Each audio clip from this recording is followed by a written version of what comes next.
Welcome to Peninsula Seniors Out and About. Today we're at the Western Museum of Flight in Torrance for one of their celebrity lectures. Let's go see what Cindy has for us today.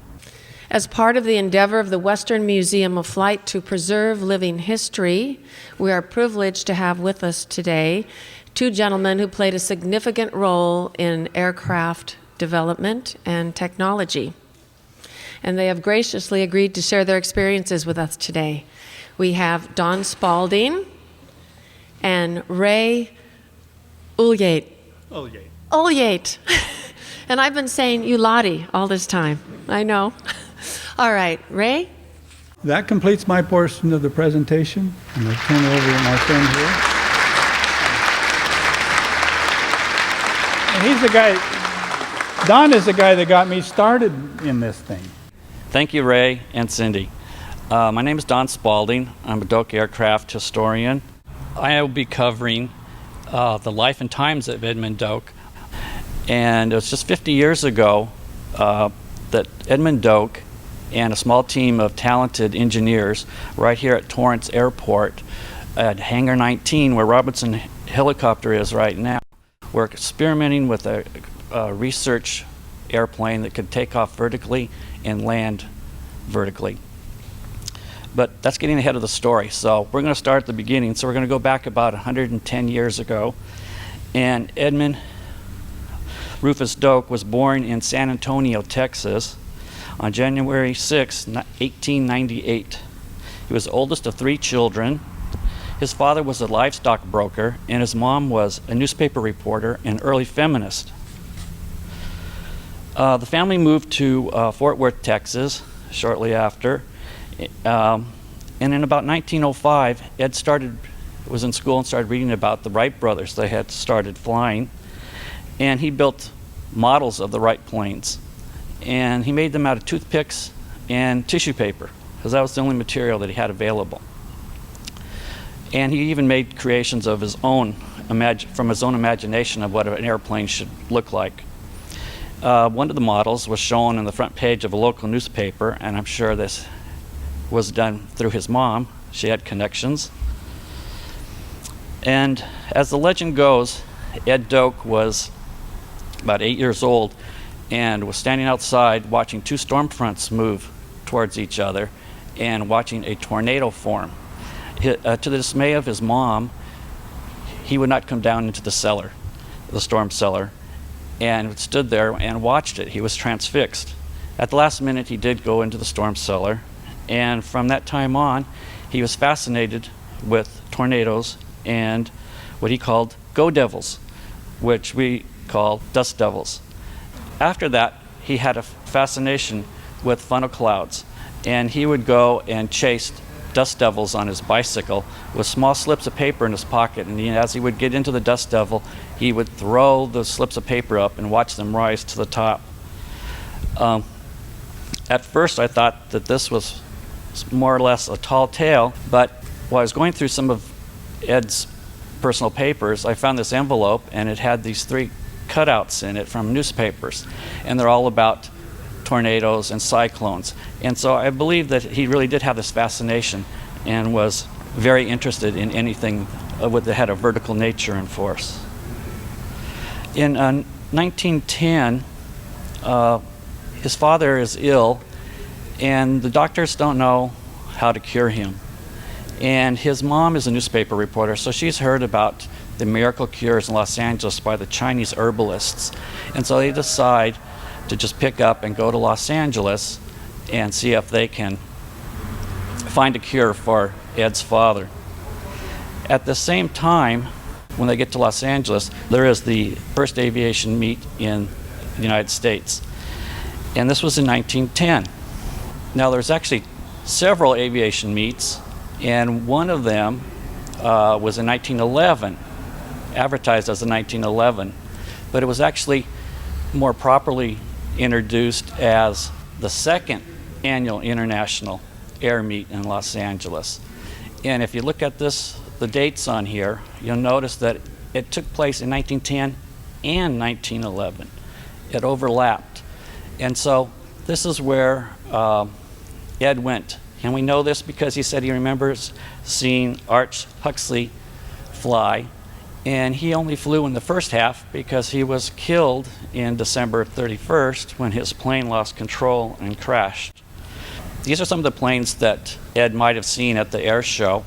The Curtiss biplane is one that he saw Glenn Curtiss fly in, and he also saw Charles Willard fly in this plane also. And Charles Willard would later become Ed's boss at the Martin Aircraft Company. After the show, Edwin knows exactly what he wants to do. He wants to become an aircraft producer or manufacturer of aircrafts. But unfortunately, as life has it, his dad dies, and he is now responsible for bringing in a good portion of the income for the family. So he's going to school during the day, and he gets a part-time job at Pacific Hardware and Steel Company as a stock boy, and works evenings and on weekends. In 1913, when he's 15 years old, he gets hired by the Glenn L. Martin Company to be a stock boy. He has to quit high school, and because this is during the day, he works there, but he goes to the Polytech High School at night in Los Angeles. And he would take a cable streetcar and ride the streetcar to work every evening, to high school every evening, and take his evening classes. When I was interviewing Virginia Doak about Edmund, she said that he had 5 cents in his pocket every day to get a meal in between work and the streetcar. And he usually would get a sandwich and a cup of coffee, and that would cost a nickel. That's a value meal for nowadays. This type of plane that Ed would be involved with was the Martin TT, which was a tractor trainer. And the Martin Company built this plane from about 1913 to 1917, and it was used by the Navy and the Army as a trainer. Called the tractor because it had the propeller or prop in the front. Most of the planes before this time were pushers. The engine and the prop were in the rear. While he was at the Martin Company, he worked with Donald Douglas Sr., Lawrence Bell of Bell Aircraft, and Dutch Kindleberger, which later became head of North American Aircraft. He started to move up in the company, and in about 1915 he became an assistant to the factory manager, and he worked under Charles Willard, and then was promoted to work with Lawrence Bell, and then finally in around 1916-17 he became a purchasing agent for the Glenn L. Martin Company. During this time, the Martin Company merged with the Wright Company, but it didn't turn out to be a good marriage, and so the Martin Company separated in 1917 and relocated to Cleveland, Ohio. Edwin did not want to leave and go to Cleveland, Ohio, so he stayed here, and the country at this time was on the verge of entering World War I. So Edmund and a couple other employees that were there, they joined the Army Signal Corps as civilian inspectors of aircraft. And the reason they needed civilian inspectors was because during the Mexican punitive expedition that Pershing did in Mexico, the airplanes there had a dismal success rate. There was 8 planes there, and by the end of it, none of them worked. 4 had crashed, the other were down with technical problems. And so Congress was upset with this, and they decided to take things in their own hands and pass the National Defense Act of 1916. And that took the military partially out of the control of buying the equipment. They had to have civilian inspectors to make sure that the equipment was properly manufactured and maintained by the military. So Edmund Do goes into the military as a civilian. Here's a picture of him in his uniform. It has the Army Signal Corps patch on the side, and he's standing next to a JN-4 Jenny. He was stationed in Sacramento, California, at the Liberty Iron Works, and inspected these planes and the engines before they were delivered to the military. This is a picture of the Jennies that he would have been in charge of. Some are in civilian colors, some are in military colors. This is a picture of Edmund Do. Just before he was discharged in 1919, a man came up to him and showed him this propeller or prop that was a variable pitch. And he thought this was a novel idea, and they put up a performance test for the military. After he was discharged, he came back to Los Angeles in 1920, and he managed a non-ferrous metal foundry. Now, this happened to be about 2 blocks away from the Davis Douglas Company, which was recently formed.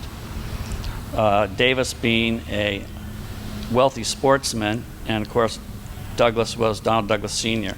He had gone over with Martin to Cleveland, Ohio, didn't like it, and came back to Los Angeles. Together, with $25,000, they decided to build the Davis Douglas Cloudster. And since Edmond was only 2 blocks away, at lunchtime he would sneak on over there and see how things were going.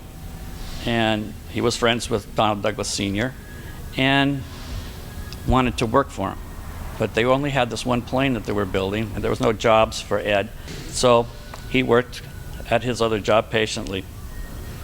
In the end of 1920, the Davis Douglas Company decided to enter this plane in a non-stop across the country contest. And they made it to Texas before the timing chain broke, and they made a forced landing. While they were waiting for parts to come, the Army team flying a Fokker airplane flew from the opposite side of the United States to the from the East Coast to the West Coast, and they were successful. So they were the first to do it. But the military, especially the Navy, was very interested in the Cloudster because it could carry its own weight. And the Navy had these torpedoes that they wanted to deliver in a combat situation by air instead of by sea. And so they were interested in the Cloudster because it could carry these torpedoes. So they gave Donald Douglas this contract for 3 torpedo planes.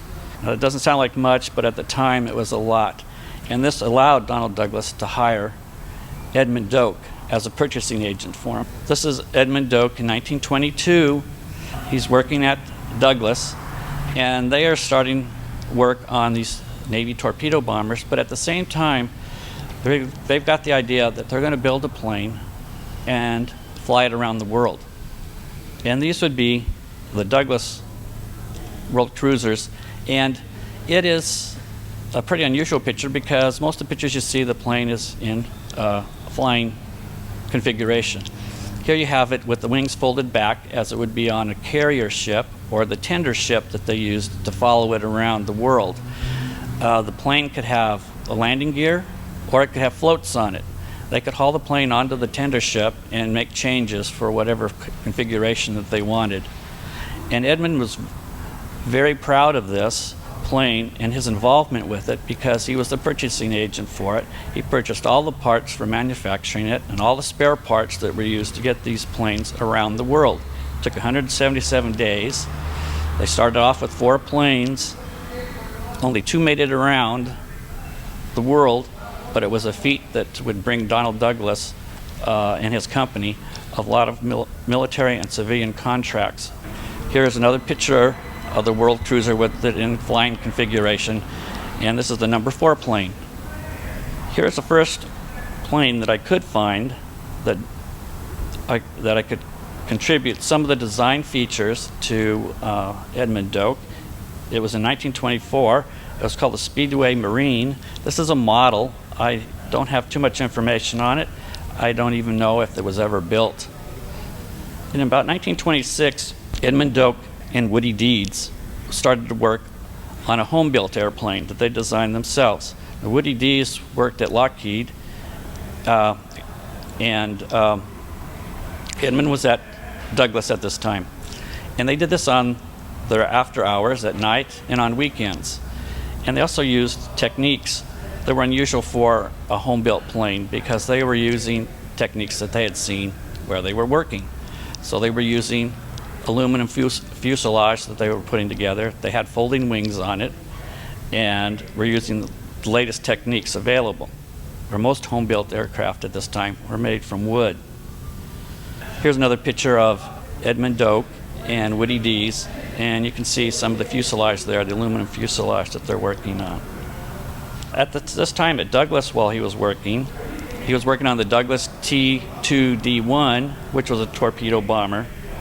And you can compare this to the Cloudster, and you can see how far aviation has come. It's more streamlined. It still has the folded wings because it's going to be a carrier craft. And as you can see, it's a huge plane.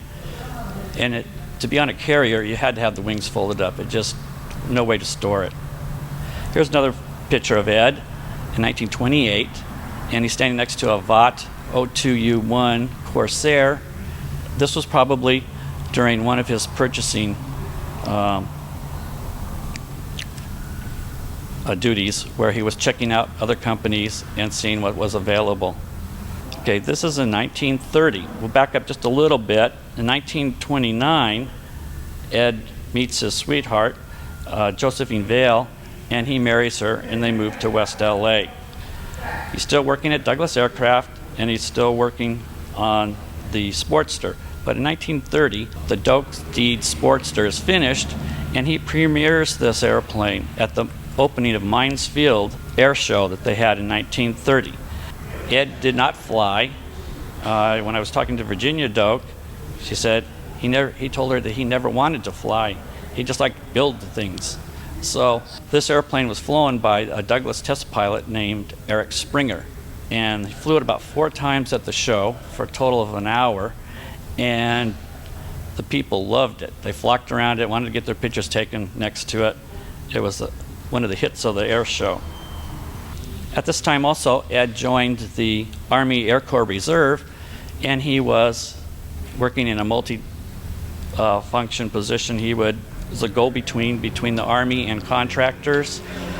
He was a purchasing advisor for the Army, and he also gave talks on aircraft production for the Army. This plane here is the Douglas 043, which was an observation plane, and this was like an example of one of the problems that Ed would have. The Army came to him, and they would activate him for a week or so, and they were having problems with this plane because the landing gears hadn't shown up. And the Army wanted to use this observation planes in the Army maneuvers that were taking place in the late 30s. And Douglas had subcontracted the landing gear to a smaller company, and the landing gears were not being made on time. So Ed was activated. He went over there in his uniform, got things squared away, and the planes were delivered. And during the next 10 years, this was his capacity in the military, was going in and out of active service, helping them with problems. In 1935, Dutch Kindleberger left Douglas Aircraft to become the general manager of North American factory that was just built in Southern California by Inglewood at Mines Field. And he talked Ed into coming with him and being the factory manager. And at this time, North American, one of the planes they were making was the BT-9 trainers, and Ed was involved with this, and he was there while they built about 100 of these airplanes. Ed was always doing something, even on his spare time, had to do with aviation. So, as you can see here, this is the Doak Flying Ring, which was built in August 11th, 1935. He calls it the Model X2. And this was the beginning of Ed's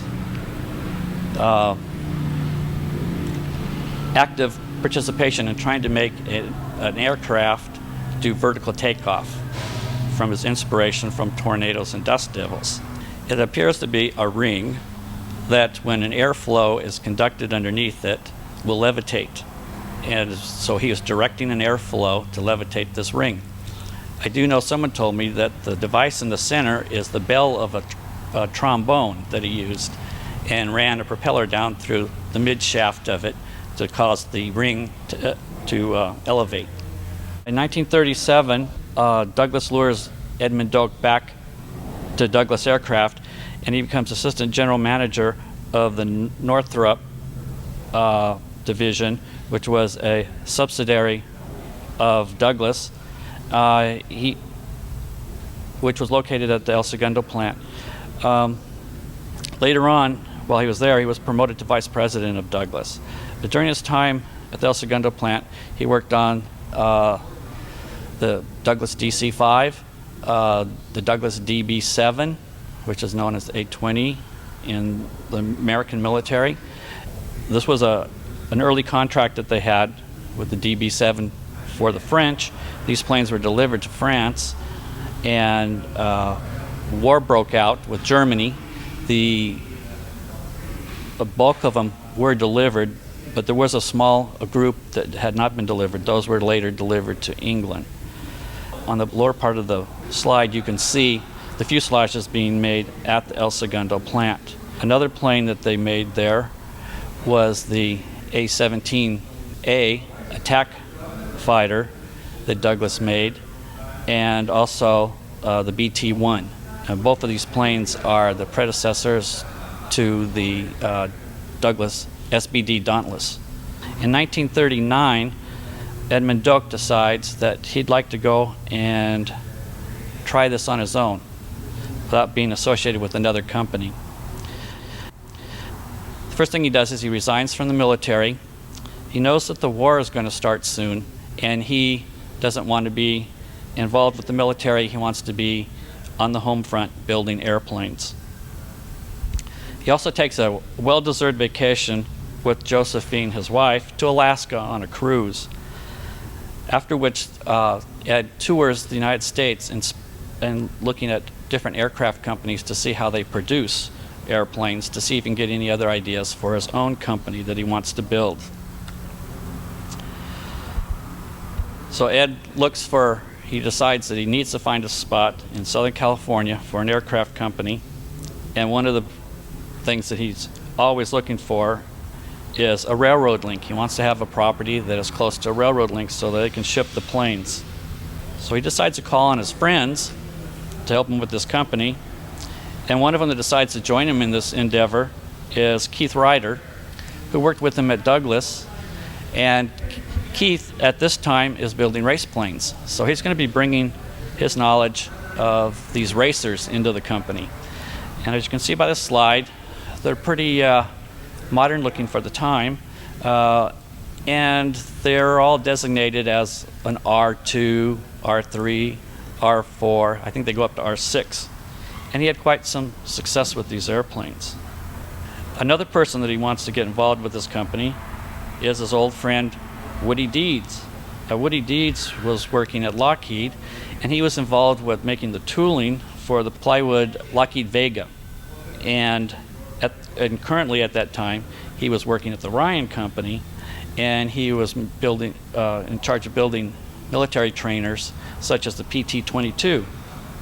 So Ed gets both of these people together, and Ed's idea is, for his first endeavor with the company, is to build a wooden trainer, primary trainer, that would be made of all wood, and this would relieve the demands of using metal for aircraft so that they could be used for fighters and bombers instead of on trainers.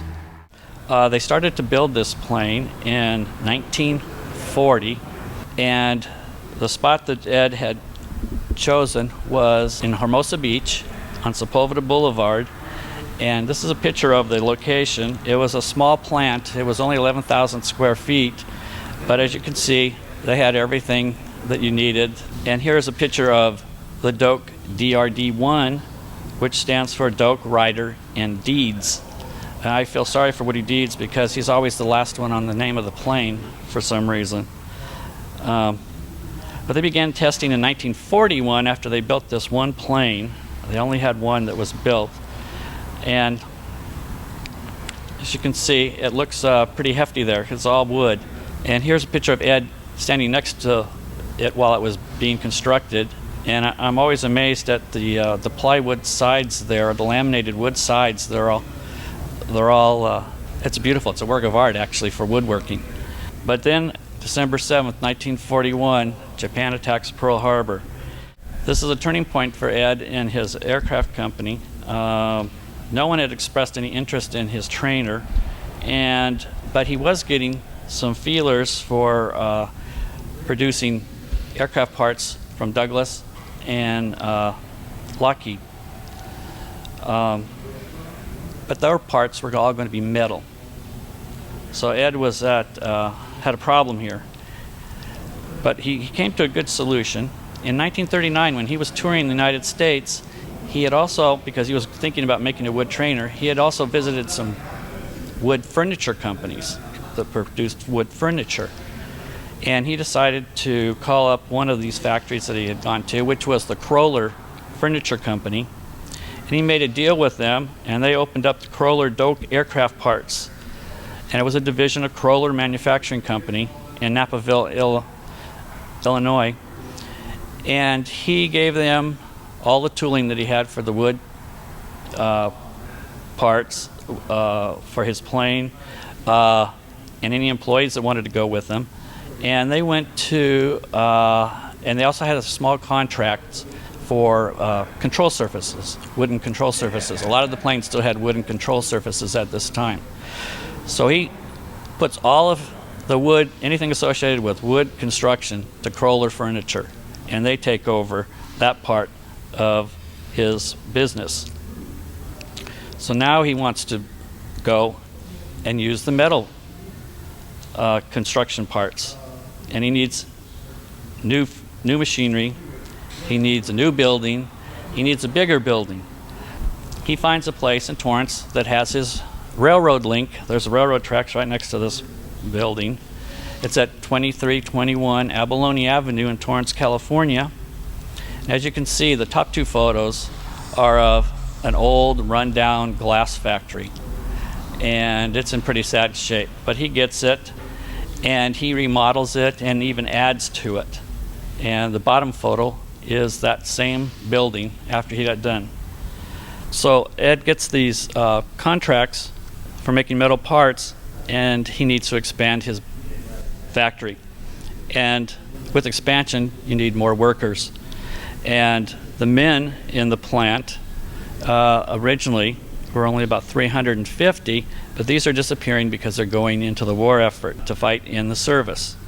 So the only place that Ed can get a good workforce is by incorporating women into the workforce. And in this photo you can see there's 75% of the people standing there in front of the plant are women. And this is not unique to Ed Doak's plant. This is happening all over the United States. At the maximum, Doak Aircraft hired 1,180 people, and at the Kroller facility it was about 900 to 1,000. So it was a little over 2,000 employees that Doak Aircraft had. Some of the aircraft that were being made at the Doak Aircraft Company at this time were the Douglas A-20, the Douglas SBD Dauntless, the Douglas A-26, the Douglas C-47, the Lockheed P-38. And one of the things that's unique about the Doak Aircraft plant at this time was Edmund Do wanted to be a fair employer, and he wanted to have people feel like they were part of the company. He wanted a family environment, sort of to speak of, for the plant. And so he had all sorts of different activities for the people to bond with the company. This is a photo, a very interesting photo, because it's on Family Day at Doak Aircraft. Every year they had a family day where people could bring their family members and see what was going on at the plant. And this is at the cafeteria, and this is actually Ed Doak's family. So Ed Doak's at the top center of the photos. On the right of the photos is his mother, Lillian. In front of him in the front row. The man in the front row is his brother James, and his sister is next to him. His wife is on the front row, center, and that's Josephine. The lady in black is unknown. We don't know who she is. Other things that he did to create a family environment for this company was they had a baseball team, a bowling team, they had fishing trips, dances. They had Family Day, of course, which we've just seen. They had the company picnic every August at Torrance Park. And he also had the Doak Digest. The Doak Digest was a company magazine that was put out and told about what was going on with the company, and he featured the employees in this. On this one, we have a young lady by the name of Jean Scallon. She's sitting on what appears to be sand, but in reality it's sugar. She's sitting on 400 pounds of sugar. This was part of the war effort at the plant. All the employees that were in the service were kept track of. They were given in the mail a Doak Digest to read whenever it was published, and every Christmas they would send them a Christmas package. And one of the things in the Christmas package was caramels. So at this time, sugar is being rationed, so it's not easy to get a hold of. And so people are contributing to the war effort by not having a lot of sugar available to them. But then, on top of that, they're giving a portion of this sugar to the company to make caramels for the troops. Here's a picture of inside the cafeteria, and they're making the caramels. The center picture shows Ed and the management boxing the goodies, and what was in each box was a Christmas card, cookies, and candy. Ed Doak loved cats. He never had any children, but he loved cats. He had 3 at his house, and he always had a cat or several cats at the plants. This is a Doakie the cat, and Doakie showed up one day at the gate as a kitten, and Department 51 adopted it and brought it into the plant and started taking care of it. Doakie was very popular around the plant. They even had it in one of the Doak Digests as the guest editor, and they took pictures of it typing on a typewriter, doing shorthand on a memo pad, and sleeping on the editor's desk. And as in any place, when you have men and women working together, romances develop. This is a picture of Emma Mermet and Marvin Sewell. They both worked at the Doak plant. Marvin couldn't go into the service because of a knee injury. Emma remembers her first day at the plant. When she reported to work, her leadman told her to go get a plane stretcher from the tool crib. And so she started off on her way to look for this plane stretcher. About halfway there, her leadman told her, "Emma, come back. There's no such thing as a plane stretcher, but welcome to Doak Aircraft." Everyone around was laughing, and even Emma herself started laughing at this. One day while she was at the cafeteria, she was eating an apple, and Marvin came up to her and said, "That's not a very big lunch you have there. How about after work coming with me and having some ham and eggs?" And she agreed, and they started a relationship together. They married each other 3 years after the war and had a family. Another worker, there was a Rosie the Riveter, was Elizabeth Milton. Now, she worked in Area 50. She worked in Department 52, which was the Bombay Door Department, and they worked in teams of 2 on a jig, and most of the time while she was there, they were working on A-26 Bombay doors. The Bombay door would be strapped to the jig, and one person would put the skin on and to the door and push the rivets in, and the person on the opposite side would buck the rivets, which is smashing the flat and making a secure bond for the skin to hold onto the door. And she remembers one day that her partner's husband, she was informed that her husband had been killed in the war, And she was very upset, and they were mad that this had happened. And so Elizabeth said, you know what, let's just give them hell. And so they did. They went to work, and they made, just on their shift, 7 of these bomb bay doors in one day, and that was a company record that wasn't ever broken. Another thing that Elizabeth remembers on working in Department 52 was on April 12th, 1945, Mr. Doak came on the PA system and asked everybody to stop working, and he said that he had sad news, and he announced that FDR, the president, had died, and that they should observe a moment of silence and pray for the country. And Elizabeth actually can be seen in this photo. She's at the very bottom, right above FDR's head. She's the center person. This is a picture of a pennant that flew inside the factory, and it symbolizes the 264 employees that were in the service at the time, and 2 of them were women. One was a Army nurse and one was a Navy nurse, and there's 3 names below it. These are the 3 employees that gave the ultimate sacrifice for their country and died in combat.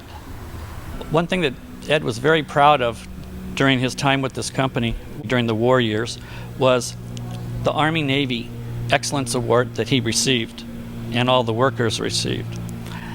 This was an award that was given by the Army and the Navy for excellence in war production, and the Doak Aircraft Company was awarded this in August 8th, 1945.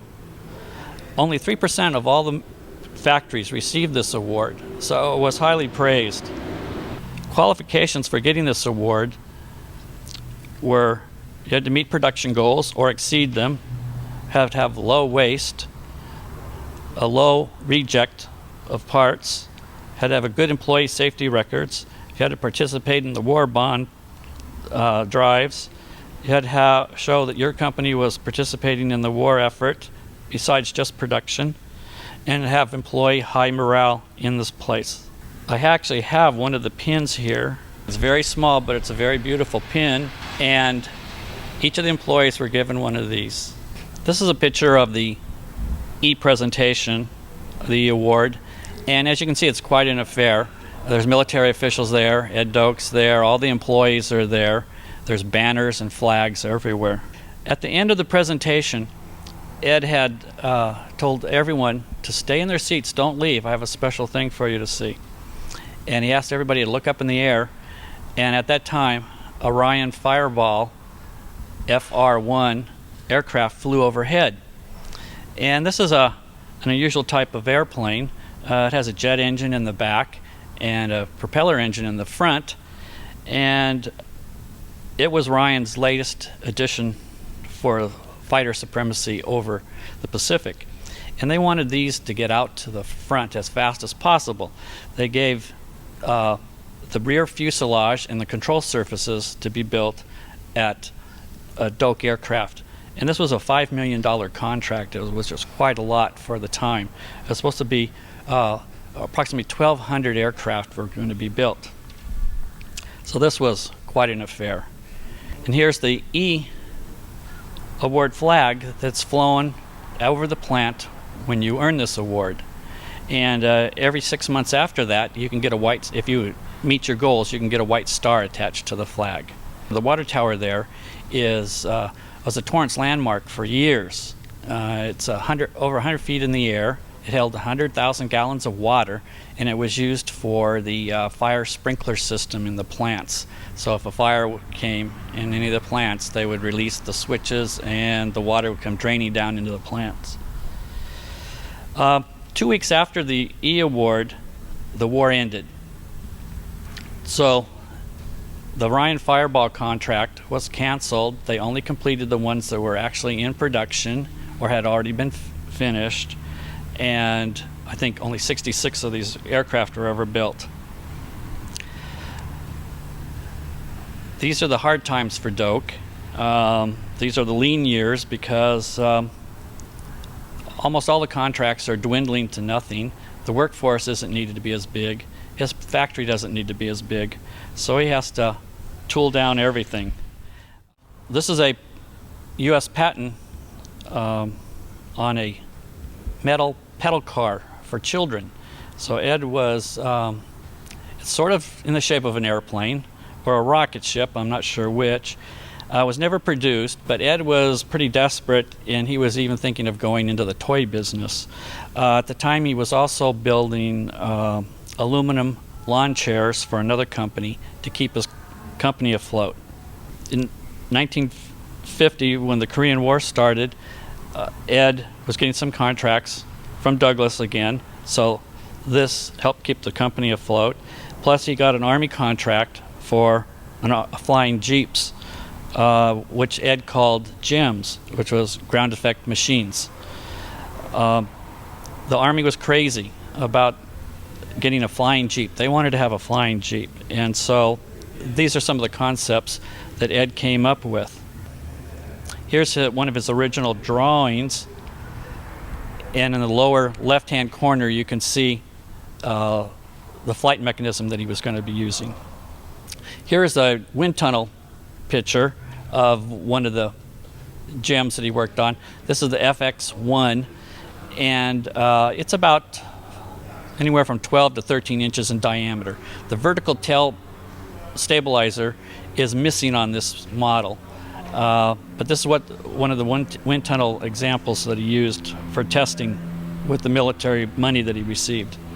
And here's a 4-foot model that was actually a flight test model, and it is, you can see the top and the inside of it, and you can see how the control surfaces work. It had little wings on the side for control, and the tail section completely moved up and down to direct the airflow. This is it actually in flight, being tested in front of military. Ed's on the left, and they're watching this. It is tethered, and it is hovering about 2 feet above the ground. There were some direction problems with it. They couldn't control it too well. This is a drawing that Ed made with the help of Norm Nelson, and they wanted to put 4 directional fans on the periphery of this gem. Yeah, the center propulsion system Ed called an impeller because it was directing the airflow down to the ground. Here is a picture. It was taken in 2006. This is the Doak XF1 at Steve Jones' hangar. He has it there. He's restoring it back to its full glory. It's missing quite a few parts. This is a model of the a wind tunnel model of the Doak Model 11, which was a beefed up version of the prior version. And this model is actually here at the Western Museum of Flight. You can inspect it up close. It's right on display. And they had put an angle on the impeller, and we're going to put a choked throat at the bottom to use for direction of the airflow instead of the peripheral fans. Here's a picture of the impeller that was actually built for the full-size version. It's the only piece that was actually made full-size. Ed's standing next to it so you can have a size comparison. So you can see it's quite a large vehicle that they were building. This was actually designed and constructed by Stacy Maxwell, one of the Ed Doak's personal friends and employees. This shows what other companies are doing for the flying Jeeps or the aerial Jeeps. And as you can see, when you compare it to Ed's are quite futuristic looking. So Ed got another contract after this by the military for making a vertical takeoff aircraft. And Norm Nelson said to Ed, you know, if you really want a vertical takeoff craft, I'm going to build it for you. And so Ed and Norm together roughed out the design. They got some engineers together, and they started building what was called the Model 16, the Doak Model 16. It was built at Torrance. The Doak plant at 223rd Street in Western, but it was tested right here at Torrance Airport at Hangar 19. At this picture you can see they're pushing the Model 16 into the Hangar 19 for testing. Here is another picture of them moving the Doak Model 16 into the hangar. It is in different phases of construction. They would test it and then take it back to the factory, do any modifications they needed, and then bring it back to the hangar and test it again. This is one of my favorite photographs of the Model 16. This is the whole crew working on the Model 16. They're all in front of it. Ed's there on the left, Norm Nelson's on the left, so Stacy Maxwell and Jimmy Reichert, which was the test pilot. This is actually taken at Torrance Airport also. And this was at the back of the hangar. Here is the Model 16 in full paint being tested at Edwards Air Force Base. Another plane that was being tested at the same time at Edwards, so you get some idea what was going on, is the Vertol 76. Now it's a little bit different than the Doak. The Doak has ducted fans that would rotate from a vertical to a horizontal position. The Vertol had what was called a tilt wing. The whole wing would go from a horizontal position to a vertical, or a vertical to a horizontal position. And they were actually being tested at the same time, and they actually exchanged information and talked to each other at Edwards. Here's another one of my favorite pictures. This is at Edwards Air Force Base. This is the Model 16 without its skin, and they were going through a shakedown to make sure everything was working properly, no leaks, all the connections worked. And that's Jimmy Reichert in the pilot seat. Norm Nelson's off to the right. And the person in the center, I believe, is Tommy Robbins, which was the mechanic. The Model 16 was not the only vertical takeoff and landing craft that Edmund Doak was working on at that time. This is a picture of the Model 20. And it's quite different. It was supposed to be a medium transport, cargo transport, and the Model 22, which was a heavy cargo transport aircraft. Unfortunately, the military did not want to buy or get a contract for any of these aircraft. But a lot's been said about why this happened. But I just wanted to make one point that of all the companies that were making these vertical takeoff and landing aircraft at this time, none of them got contracts. The military just considered this research and research only. So with no contracts available, Ed had to put his company up for sale. And probably the biggest reason was Ed had put all of his eggs in one basket. He had downsized so much after World War II that there was no diversity in his contracts yet. He had just one contract. That was the Model 16.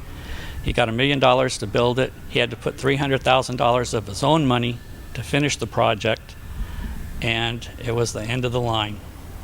The one thing that Ed did have, though, was Ed had a dream, and he pursued it, and he saw it to its fruition.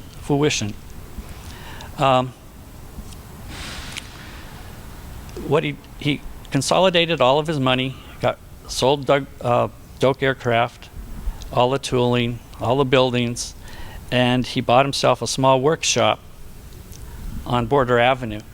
And he took his Model 13, which was the impeller, and took it there and started doing further research on his own. When he sold his company, Douglas moved in, and I think it was because Donald Douglas Sr. knew Edmund Do and was giving him a sort of a helping hand. And so he bought the rights to the Model 16 and all the research that had gone on after the Model 16. Here's a picture right here. You can see the Doak Model 22, and then you can see two versions with modifications that Douglas did. These are just proposals, and they were put in to see if the military would buy them, with other companies were giving proposals too. The reason there's two proposals from Douglas there is they had heard they wanted to do the ducted fan because they had the research from Doak aircraft, but they had heard rumors that they were going for a tilt rotor vertical takeoff and landing aircraft. So they made a proposal for that version also. And they didn't win, and the company that won was the LTV with their 142A. But 2 years later, in 1962, they came out with another proposal, and this was for a lighter VTOL, which stands for vertical takeoff and landing. And you can see it comparing it to the medium-sized Model 20 of the Doak to the Douglas proposal. They're not quite the same, but they're going along the same lines. The company that won was Bell Aircraft. Even though Douglas was outbid them, the government felt that Bell needed more work, so they gave it to Bell, and the Bell X-22A was built. But they had to incorporate some of the features that the Douglas had proposed on theirs. Here's the evolution of the Doak aircraft. If you include the Douglas versions, it goes from the Doak Model 16 at the beginning to the last Douglas version in 1962. Now, at his workshop, Edmund Do stopped his research on the Model 13 because all he was doing was testing the lift capabilities of the impeller. Ed had a compulsion or a habit, I'm not sure which. He would, when he was at a restaurant, when he was done with his meal, he would draw on napkins. Mrs. Doak, she showed me a box that was about the size of a napkin, a little bit larger, and it was full top to bottom with napkin drawings. Well, while I was going through there, I found one of the two napkins, in fact, that had what Ed was working on at the very last of his life, was the Gem X2, which was approximately 1972 to 1984. And you can see there's a drawing there, an ink drawing scribbled on a napkin, and it's a hovercraft that he's going to build. And here is that hovercraft, although it's a little bit hard to distinguish. It's in the workshop, covered with a lot of miscellaneous equipment. It's the wood structure in the center with a rubber baffle down on the bottom. It had two lawnmower engines, front and back, and it actually did hover about 12 inches off the ground. It didn't have a lot of control to it, though. But I think Ed was just doing this because he needed something to do and exercise his mind. He loved being active. He didn't like being inactive at all. This is a photo of Ed in his retirement, and this is his second wife, Virginia Doak.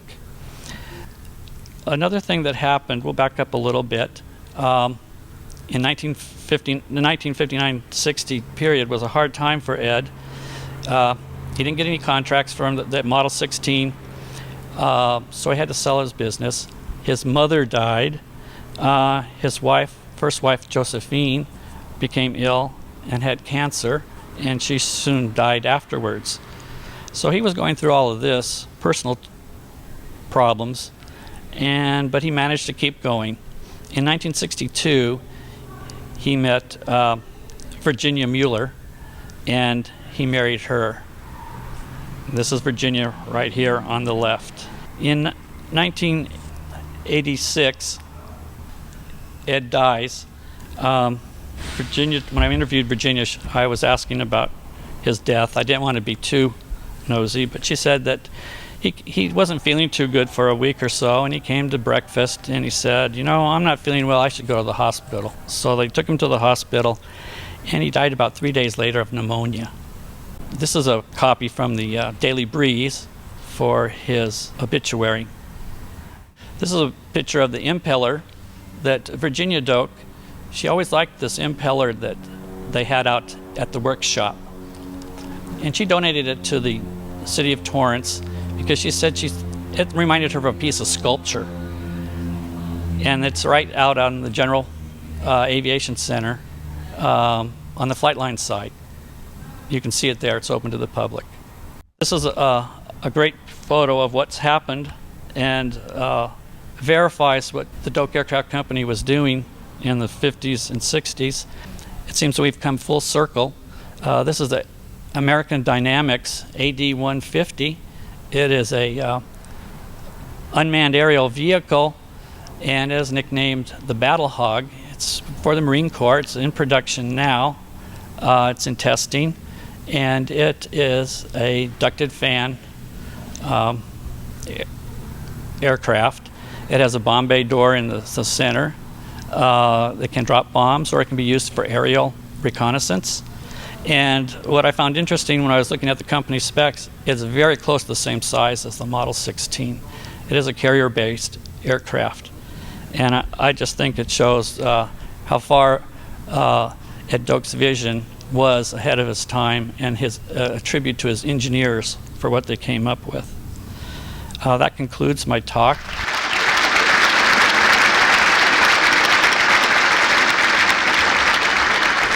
Thank you very much. I'm here at the Western Museum of Flight at Torrance Airport. I'm next to an exhibit that they have on Doak aircraft.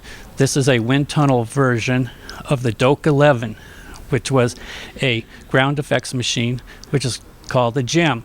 It would have an impeller located right here to control the vertical takeoff and landing of the vehicle. This is Don Spalding at the Torrance Municipal Airport by the General Aviation Center, and behind me is an impeller from the Doak Model 13 vertical takeoff and landing craft. The counter-rotating propellers meant that one would go clockwise and the other one would go counterclockwise to provide stability to the aircraft. It was donated to the city of Torrance by Virginia Doak in 1996. Behind me are some examples of the aircraft that are on display at the Western Museum of Flight. Thank you for watching Peninsula Seniors Out and About here at the Western Museum of Flight in Torrance. I'm Betty Wheaton. I'll see you next time.